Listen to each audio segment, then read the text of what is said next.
On today's episode, we're going to review day 9 of the New Japan Cup. As you know, we only have two matches that are, in fact, important for that. We have Yoshihashi versus Jeff Cobb, and then finally we have Hiroshi Tanahashi taking on someone he's been familiarized with in his past. We're talking about Tetsuya Naito, and of course, we got NWA PowerrrSurge, AEW Dark, and we cannot forget NXT 2.0.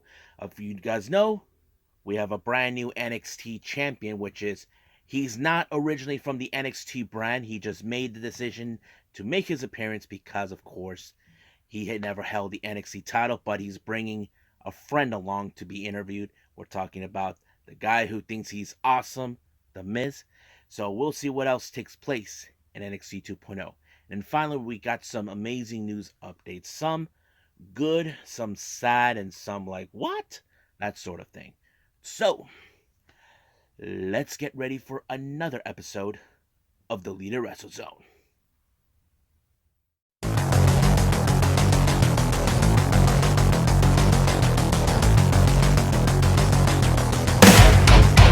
Are you ready? Get up, get up! Get up, get up! Get up, get up! Get up, get up! Get up, get up! Get up, get up!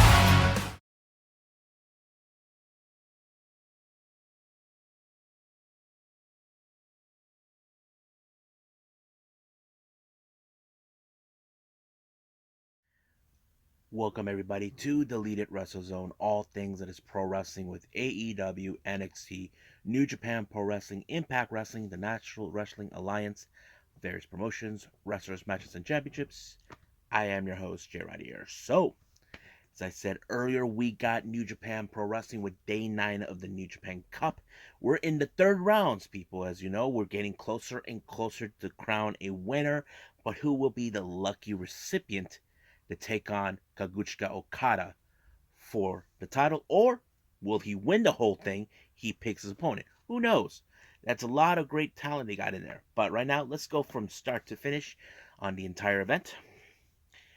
Opening match, we have Rohi Oiwa teaming up with none other than Ryusuke Taguchi taking on Tiger Mask, and as Kevin Kelly would say, hey, look, it's Hamna. That's right, Tomoaki Hamna was his partner. But unfortunately, as you know, when it comes to having a young lion, things don't go exactly the plan. But it was Tiger Mask to put away Oiwa, teaching a little lesson to the young lion. Next match, we got the Bullet Club's cutest tag team. We're talking about El Fantasmo and Taiji Shimori taking on Kosei Fujita and, of course, Master Wato.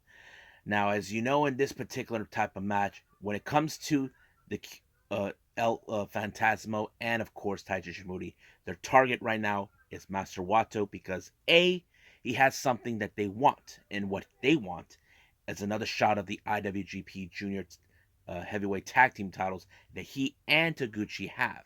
So basically, that's been their target, but it did allow for, of course, that put away Kosei Fujita, but they decided to give them in the post match, give Wato in the post match a beatdown to show them that they are gunning for those tag team titles. But luckily for him, Taguchi showed up to give them hell with the hip attack, and of course, Taguchi likes to have a little fun as soon as he done something cool. Now, speaking of Bullet Club, we got Gedo, Chase Owens, and Balak Fale taking on their former brethren who they excommunicated. We're talking about the GOD and Yado. So basically, this has been a revenge situation for the Guerrillas Destiny. As you know, this is not going to end well for for the Bullet Club. But however, this is not going well for Tama Tonga and Tangaloa and Yado being excommunicated, knowing that they're outnumbered. They cannot even.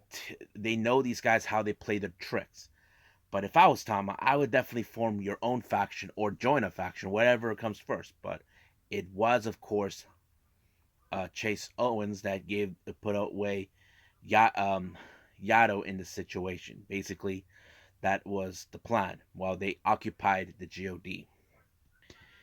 Next match, we got the United Empire consisting of the Great Khan, Aaron Hanare, and Will Ospreay taking on Suzuki-gun, Taka Michinoku, El Desperado, and Zack Sabre Jr. Now, keep in mind, in this particular match, there's a reason this happens. Great Khan is going to challenge Zack Sabre Jr. Basically, this is going to be a great match. But however, it was, of course, the Aaron Hanare who put away Taka Michinoku, allowing United Empire to win. But we'll see what happens when we get to the day where Great Khan challenged the technical wizard himself. Now, our next match, we have the House of Torture of the Bullet Club, Dick Togo, Sho Yujiro, and Evil taking on Evil's old pals. We're talking about Bushi, Shingo Takagi, and Sanada and Hiromu Takahashi. Now, Evil and Hiromu are set to face each other in the next round of the New Japan Cup. This is going to be one interesting match. As you probably could guess, Hiromu and Evil will always be bitter enemies now because, as you all recall, 2 years ago, it was Evil that turned its back on the LIJ to join the Bullet Club and then later formed the House of Torture. But it was Shingo Takagi that picked up the victory when he put away, what's his name, Dick Togo in the Last Dragon, and boom, it was over. But this feud between Hiromu and Evil is not going away soon until we get that match. Then finally, we have Suzuki-guns, Doiki, Minoru Suzuki, and Taichi taking on Chaos, Goto, and Okada. Now, what a match that Okada and Taichi had, but basically this is more of a after show or something for them. But it was, of course, Goto that picked up the victory by putting away Doiki. So they give them the victory on this one. Now, our last two matches involves the New Japan Cup. The first one, Jeff Cobb versus Yoshihashi. I have to say, this match was amazing. Now, I always did say that Yoshihashi was the ultimate underdog. He's always the guy who loses his matches. But in certain times and periods, he has stepped up, has improved. Not only that, his first championship match that he ever won was the never openweight six-man tag team championships that he won with Goto and Ishii. And then ever since losing those titles to the House of Torture, he and Goto decided to gun for the IWGP Heavyweight Tag Team titles. But however, Jeff Cobb put Yoshihashi away when he applied the Tour of the Islands. But there is a factor that now is being played. Since Jeff Cobb, not only he won the match and advances in the tournament, it appears there is a factor we have missed.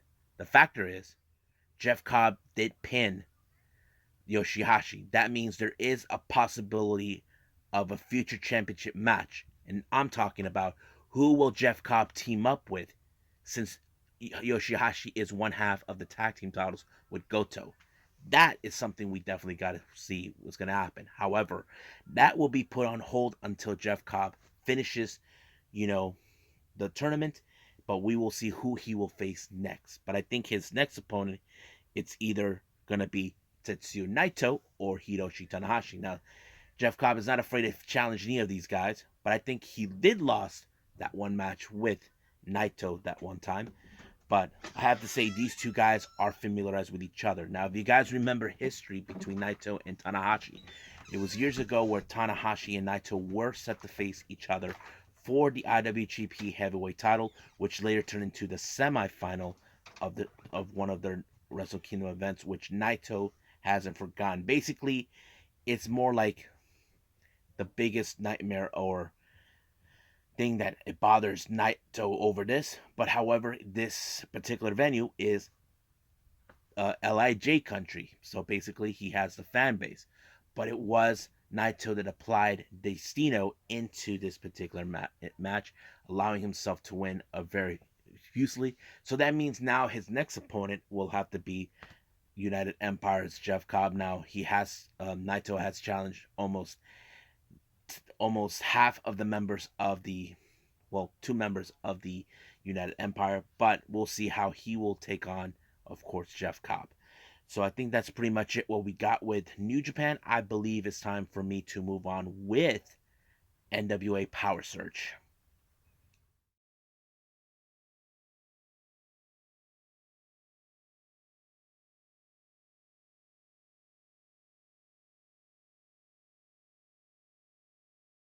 Okay, NWA Power Surge. Now, there was not a lot of matches that they put in, like they were all taped, but however, there were certain things that took place.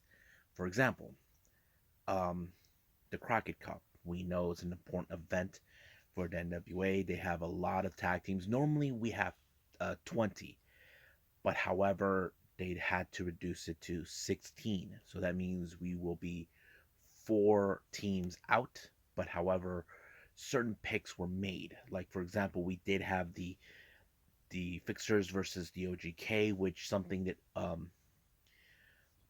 it happened where the Fixers won. And who was in it? We know that the current NWA World Tag Team Champions Robbie Law's going to be in it. Uh, Strictly Business, and of course the Cardonas, which is a request by Matt Cardona that he wants his guys, Mike Knox and VSK, to be involved. So basically, he thinks that those guys will win the tag team titles and then finally get what they want. So that kind of tells us, they're already been set. Each of the teams have been stacked to whoever will be matched up to them. It's not like one, two, three, four. It's like one here, two here, five, four. That sort of thing. I thought it was ingenious how they made this happen, and I think I liked it. Now, our first match we have is Sal Rinauro versus Jay Spade. Now, Sal Rinauro is currently in a deep state of trance ever since he drank the blood. Most of the time, he's been trying to dismantle the left hand of Jay Spade, biting him, try to put, you know, joint manipulations like Minoru Suzuki would do or Zack Sabre Jr. But it was, in my opinion, no go on that part. But however, somehow Jay Spade was able to pin him and give the 1, 2, 3. And of course, this was a very huge disappointing loss for Sal Rinauro. So I just can't believe that happened, but it did. Now, uh, William Patrick Corgan, or as we know him, Billy Corgan, of the owner, talked about Murdoch. As you know, Murdoch is currently not cleared to wrestle, but he feels disappointed that he felt that he let down the NWA because, as you know, Matt Cardona, he claims that is there to save the NWA, but Billy Corgan did mention the NWA doesn't need to be saved. Basically, it was more like you look at Cardona that this is about his image, wants his image to be in NWA. So that kind of puts it. But he also explained how Murdoch fully supports Nick Aldis into, of course, going after Matt Cardona since he won the title. And that kind of puts it in a good way because it shows us that Nick Aldis will not tolerate Matt Cardona with his behavior, about his obnoxious ways of saying he's there to save the NWA. So I thought it was a pretty good statement coming from him. Now our next match is ladies action. We got Misa Kate versus Allison Kay. Misa tries to derail to jump ahead and attack, um, Allison Kate, but it was no luck. But this match was pretty good. But it was Allison Kay who walked out as the victor, and pretty much that's it. Now let's talk about the first team that already won their first round in the Crockett Cup tournament. The Fixers. Now the Fixers, they claim that they're to fix the tag team division. Wrecking Ball thinks that we're back in the 1980s or 1990s, where we have the Bushwhackers, the Hart Foundation, that sort of thing. But no. So basically, they think that all of the tag teams will be stepped upon by them, but the real question is who will be the one to step on them. That's the very question, but we'll see about that. Now our last match we had is Jamie Stanley taking on Judas. Now you can say there is no way for a guy like Jamie Stanley to take on a big monster like Judas, but he got it coming. He was cocky, he was rude, but when you meet a big monster like Judas, you know for a fact it's impossible to go around him or try to run from him. But he learned the hard way when he put him in his little version of the Razor's Edge, and it was over from there. But yeah. Now, the last thing before the show ends, there was like a bit of confrontation between Nick Aldis and Matt Cardona. Nick said exactly what he wanted to say about Matt Cardona, but he did state it. He's a clown. And he tells him, "How dare you speak the name Harley Race?" And he's saying that he is going to save the NWA from him. But Matt Cardona acts like, "No, I am the one who's going to save it." But he thinks that there's a difference between the nostalgic and living in the past. He thinks that Nick Aldis is living in the past. This is the way I see it in the storyline for me. I feel Nick Aldis wants to keep tradition alive. Even if there's changes need to be made, it has to happen, but it won't happen under the terms of Matt Cardona. He thinks that he is there to be champion forever. And he is still pissed off knowing that after winning the match against Trevor Murdoch, his moment was ruined by Nick Aldis. But he did stated that he wants a special guest referee to keep things fair. He thinks that Nick Aldis is going to cheat. And it was prior before this was announced, it was already announced who will be the special guest referee. He was the former NWA World Champion. We known him in the wrestling business for many years, over time from WCW, WWE, TNA, Impact, wherever he goes. We're talking about Double J Jeff Jarrett will be the special guest referee. I will have some predictions on that, but we'll see how that plays out. So that's pretty much it right now. Let's move on with AEW Dark.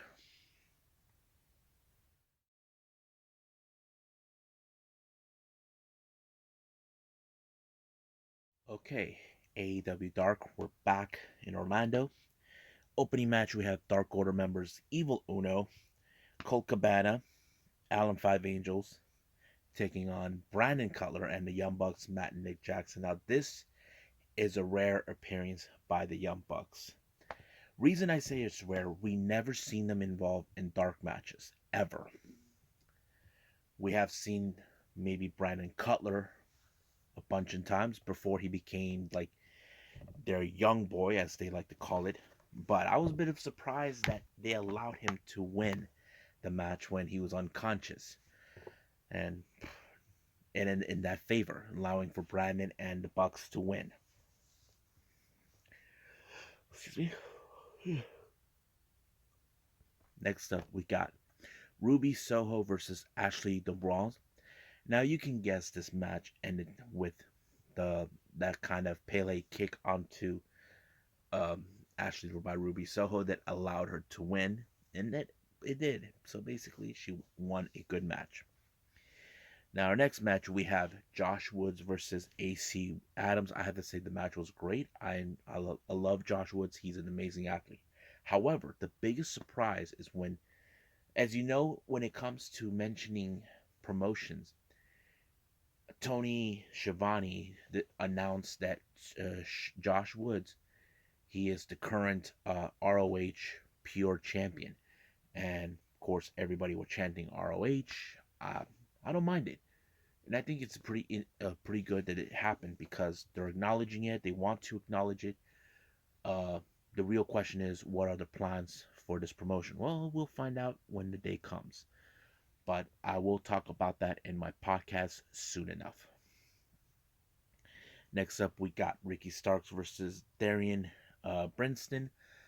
Well, this match ended with the Rochambeau, and it was over right from there. But you know it. Next up, we got Diamante taking on Session Moth Martina, but Diamante applied, of course, the code red onto her to win the match. Next up is a bit of a revenge between Chaos Projects Luther and Serpentico to take on Dark Order's John Silver and Alex Reynolds along with -1. I thought it was a pretty good match. If you guys notice, um, Serpentico was dressed up as the famous Japanese wrestler Abayashi or Hayabushi, that road wrestler from Frontier Wrestling FMW, and I thought it was pretty good. But however, it was the Dark Order, Silver and Reynolds, that won the match. Next up, we got Layla Hirsch versus Marina Tucker. This one ended with the Fuji armbar, giving her the much better edge on this one. So yeah, that's how it's going to be. Next up, we got Top Flight, Dante and Darius taking on Invictus Cash and Arya Davari, who teamed up once again. I thought this match was pretty good. I think it was a very interesting seeing Top Flight back together, but it was of course Darius who win the match. In post match, Tony Schiavone interviewed them. They're putting the entire tag team on notice that it doesn't matter who's going to be. They're going to be going through them one by one. Next up, we got Aaron Solo versus 10. Now, QT was there. You know he's going to try to cheat.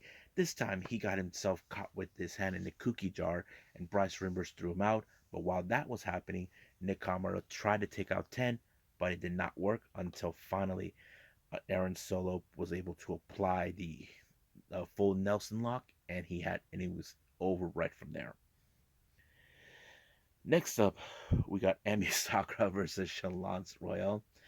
This match was fun. I have to say, if you guys never seen Chalance Royale, she does like an opera type, and I thought it was hilarious how Emi Sakura tries to do the same thing, and I thought it was great.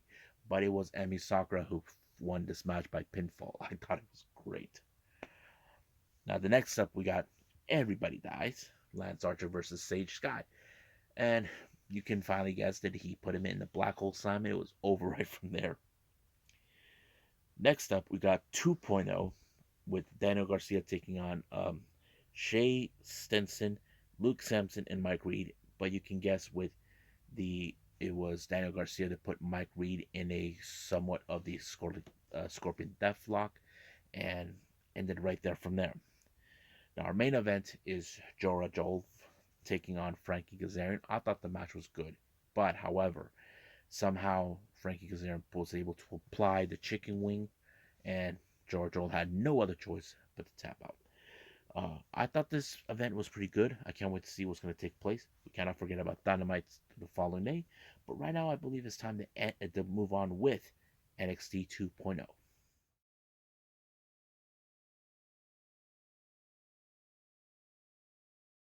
Okay, last thing I'm going to review is NXT 2.0. It opened up with the arrival and the appearance of Miz TV. As you know, Miz is good friends with Dolph Ziggler. As you know, Dolph Ziggler won the NXT title. Now, truth to be told, the only reason he's there is because he's looking for his WrestleMania weekend moment. Basically, he has no business being in NXT. He's not there to elevate the younger generation. He's just there for his own ego. Now, of course, Braun Breaker, we would have expected him to show up, but his coaches told him to go home. But someone decided to step up and take him on, and that would be LA Knight, who decided to seize the moment to get in a shot of the NXT Championship, which, of course, Dolph Ziggler was not going to put that title. He calls it, I only will defend it against real superstars. But he reminded him he is a mega superstar. So it's true. So the match was set for the main event. Now, as you know what happened, Cora Jade attacked Mandy Rose after Toxic Attraction attacked Raquel Gonzalez. So she decided to play a little cat and mouse game.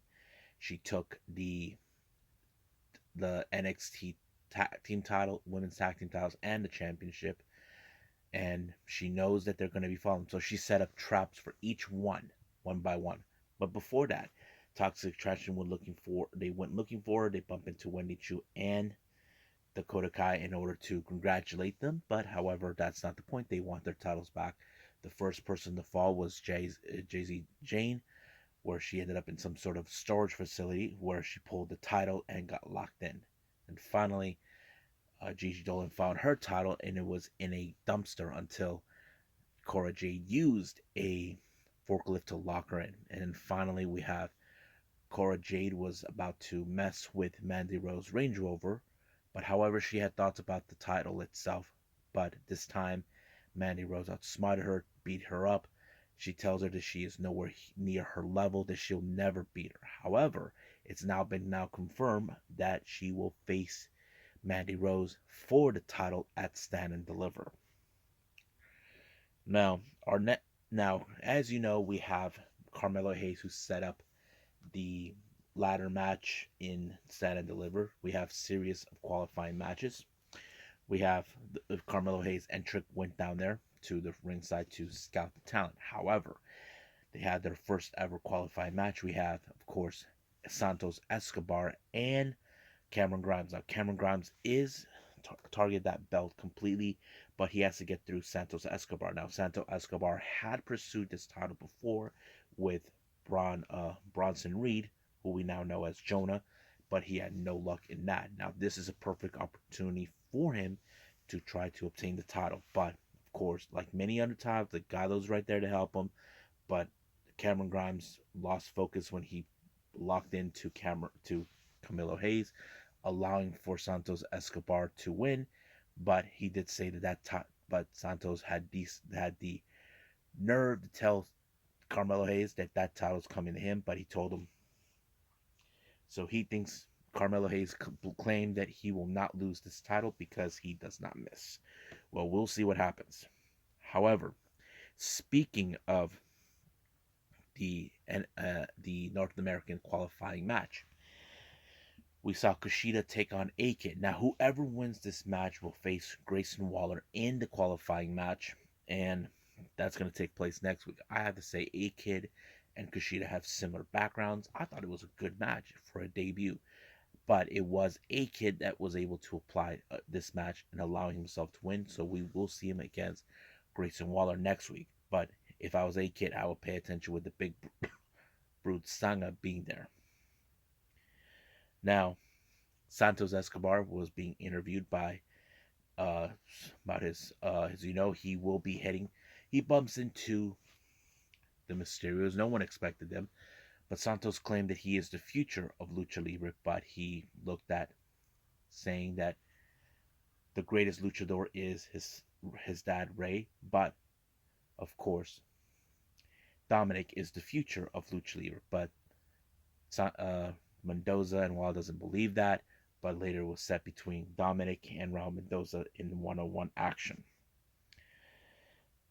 Now, our next match, we have Saray versus Tiffany Stratton. Now, Saray was about to transform until she was viciously attacked by Tiffany. As you know, 2 weeks ago, Tiffany Stratton was trying to take away the family heirloom that Saray obtained from her grandmother, but Saray got her little payback against her, costing her a match against Fallon Henley. But this time, she did not transform, but it did allow for Saray to Tiffany Stratton to win the match. So it was a very disappointing loss for Saray, but hopefully she gets her payback. Now, as you know, the main event will be for the NXT Championship. Gunther questioned LA Knight's behavior, saying that he's stupid, he's arrogant, that he's an embarrassment. But of course, LA Knight doesn't care because the problem is he's trying to bring this title back to NXT away from a guy like that. I think I understand what he's saying. Even Gunther doesn't care. But if I was Gunther, just listen to him for once and start worrying about it. So that's how it is. Now, as you know, recently with Tommaso Ciampa, he was the one pinned in that match last week. There were rumors surfacing about this and that, but he felt like it's time for him to have the fairy tale ending for him, and it looks like he's going to get it because the person who's hunting him is Tony D'Angelo. He was considering him as his great white shark, basically not the white whale. Basically wants to be the one to give him the fairy tale ending or his whatever it may be, and it's going to take place at Stand and Deliver. Now, in recent weeks, Indy Hartwell and Persia Prada were either on the same page or not due to the fact about Duke Hudson and all this and that, and the whole thing with Dex Lumis. They came out together to try to steal the spotlight. Even Duke Hudson shows up to give Prada the helping hand, but Dex Lumis shows up, and then it becomes a contest: who is the better kisser, better lover, that sort of thing. You know what I mean? It was kind of weird, but yeah. Now, our match, we have Raul Mendoza versus Dominic. I thought it was a pretty good match. I thought it was like Dominic was getting his feet wet a little bit against someone like Raul Mendoza. Now, but once again, Electro Lopez shows up to give a helping hand. But luckily, Fallon shows up along with Jensen and Briggs. Rey Mysterio punched the hell out of him until finally Raul Mendoza got the 619, and then Dominic Mysterio applied, of course, the infamous frog splash in tribute to Eddie Guerrero. I thought it was a great moment, giving him the much better edge. Now, I think this was nice of WWE to put a little small tribute video in honor of the late Scott Hall. As you know, he passed away on the 14th. It was a very disappointing loss for the wrestling world, and I thought it was pretty good. I liked it. It was pretty amazing. So I have to say it was pretty amazing. I loved it. Now, the bigger question that took place last week that we were trying to understand, who attacked the Creed brothers. Now, it's still unclear who it was. I mean, there's a lot of suspects. I mean, there's MSK, Imperium, Grizzled Young Veterans. However, MSK comes out saying that they earned another title shot. But however, there are those that don't believe it. Imperium shows up making fun that neither team has the capacity to take those titles away from them. However, they decided to put a little incentive, saying they'll put the titles on the line instead and deliver in a triple threat match. Now, I could say this is not what they want, but this is what Imperium wants to do to prove their superiority, and that's exactly what they're gonna do. Now, Cameron Grimes, as you know, he was in a disappointing loss. He feel like he wants to cry, but the obvious question is, what's next for him? He will not be in Stand and Deliver. If I was him, I would build a moment to be in Stand and Deliver. That's what I would do. Now, once again, I go back to the subject. Who attacked the Creed brothers? Malcolm Evans was questioning Edris Enofe and Malik Blade, but Malik Blade and Enofe did confess they beat up the waiters just to get close to Mandy. However, Grizzled Young Veterans are the most likely suspects. Now, the reason I say that, the Creeds did say they thought they heard British accents. Now, to me, I put Grizzled Young Veterans at the top of the list. However, they said that, however, Malcolm Evans decided to put them in a match against the Creed brothers, and the Creed brothers took it due if it gives them a step closer to the NXT tag team title. So that's going to be interesting to go. Now, our main event is the NXT Championship between LA Knight and Dolph Ziggler. Now, Rude is going to be there. He did try to get involved maybe once or twice, but somehow the ring awareness of Dolph Ziggler helped him to get through it. It did allow for him to did the super kick and put away LA Knight to retain the title. But however, Braun Breaker shows up demanding a shot of the title rematch. But of course, Rude wasn't going to let that happen, but he got his ass whooped by Braun Breaker. But Dolph Ziggler said he will give him a title shot, but he's 100% confident that there's no way Braun Breaker will take that title away from him. But we'll see where they're going to go. Now, what did I think about NXT? It was pretty good. I liked it. There was a lot of good moments. I just don't know if there's any bad ones, but I'll let you guys know. But right now, I think it's time for me to do some news updates.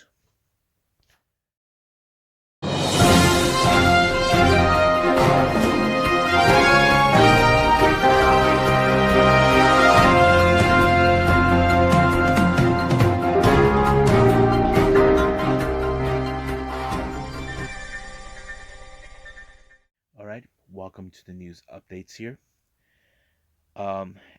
This update comes in about Candice LeRae. As you know, we haven't seen her for quite some time, not since she was announced she was pregnant. Last February, it was announced and revealed that she gave birth to a healthy baby boy. However, we all know about Johnny Gargano, her husband. He's a free agent. We haven't seen him since then, but we do know he has been committing his time to be with his wife and son. It's still unclear when we will see him back in the ring. Rumors are speculating that he might be heading to AEW. But however, let's talk about his wife, Candice. It was already been reported now that Candice LeRae's contract is set to expire by this spring.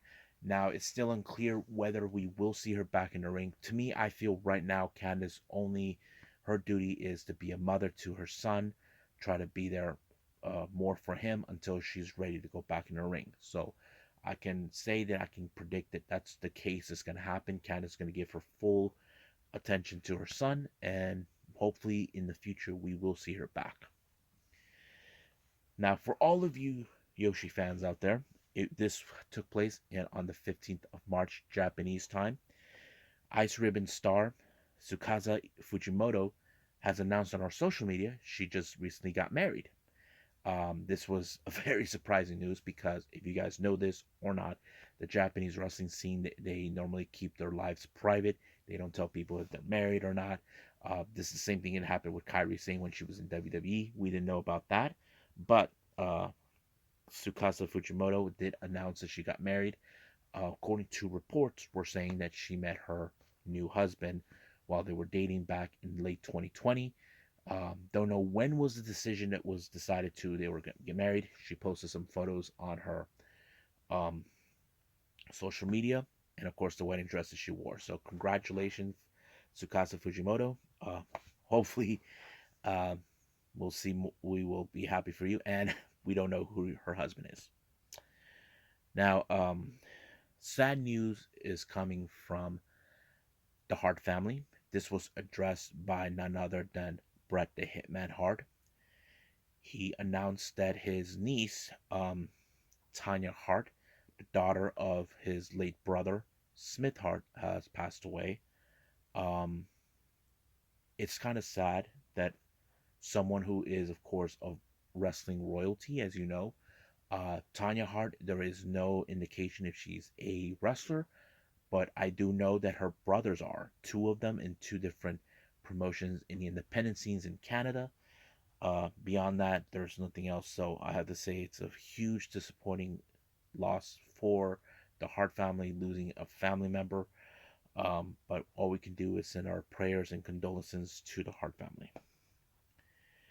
Now, some exciting news. Killer Cross, as you know, was been a free agent, has now announced his next plan. He just put out a video in New Japan Pro Wrestling that he is coming to New Japan. I'm excited. He's going to be there on the 1st of April. But the biggest opponent, I have to say, was the best choice he has ever done. He wants to challenge the King, Minoru Suzuki. I have to say, this is going to be, like what Jim Ross would say, a slobber knocker match. I will pay good money to see that match. Trust me, I will.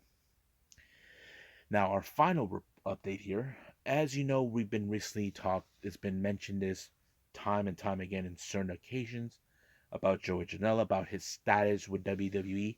Well, it's now been revealed that he will not be re-signing with AEW. So basically, he will be a free agent soon. We know he's been making headways in the independent scenes, mostly with GCW. Beyond that, that's pretty much what we have. But I don't know anything else. It doesn't, but we do know that Joey Janela is amongst those who is one of the AEW originals. Um, as you know, not a lot of things have been taking place with him. Mostly, he's been showing up on Dark. He had a great rivalry with Sonny Kiss, but we'll see how that's gonna go. That's pretty much it what we got today. So I have to say, let's call it a day. Well, I hope everybody enjoys this episode. Me reviewing New Japan, AEW Dark, new NWA PowerrrSurge, and NXT, and give you guys some news updates, what's been going on, good and bad, sad and happiness, all the entire shebang. However, for the upcoming episode, we do have, I like to call this of course, the first reviews are much of past events from November all the way to this past month of February. First one is by Pro Wrestling Noah, the best that took place back in November. Then later we had New Year's Eve, a collaboration between DDT Pro Wrestling and Big Japan Pro Wrestling. And then later we got Tokyo Pro for the Winter 2 Yokohama that took place back in February. And then finally AEW Dynamite with Grand Slam or Slam, whatever they call it. But I can't wait to see it. So that's pretty much it. But right now, I'll see you guys in the next DWZ time. Same DWZ channel. I must bid all of you adieu. So, goodbye. And have a nice day. Bang.